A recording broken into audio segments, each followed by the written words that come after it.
आज दुनिया friendship day मना रही है, लेकिन विदिशा में आज का दिन फ्रेंडशिप डे को ऐतिहासिक बना गया। विदिशा के नंदवाना में रहने वाली निसंतान दंपत्ति 87 वर्षीय राधाकृष्ण माहेश्वरी एवं उनकी धर्मपत्नी 82 वर्षीय कमला माहेश्वरी की अंतिम यात्रा आज विदिशा शहर में निकाली गई और दोनों का अंतिम संस्कार भी एक साथ बेतवा तट स्थित मुक्तिधाम में किया गया।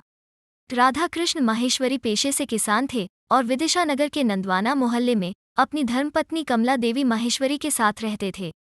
माहेश्वरी दंपत्ति को कोई संतान नहीं थी, लेकिन इसका दुख उनके चेहरे पर कभी दिखाई नहीं दिया। दोनों एक दूसरे से दोस्ताना व्यवहार करते थे और एक दूसरे का बहुत ध्यान रखते थे।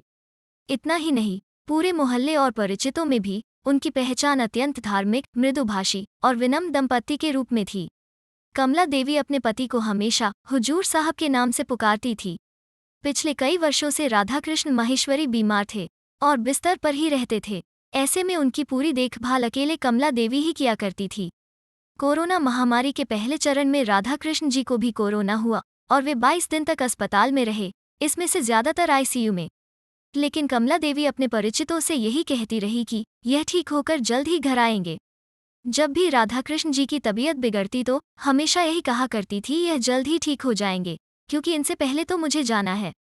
यह उनका विश्वास था जो सच साबित हुआ।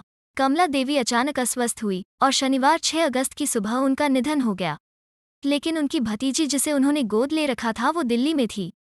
इस कारण तय हुआ कि इनका दाह संस्कार उनके आने के बाद यानी 7 अगस्त को सुबह 9 बजे होगा।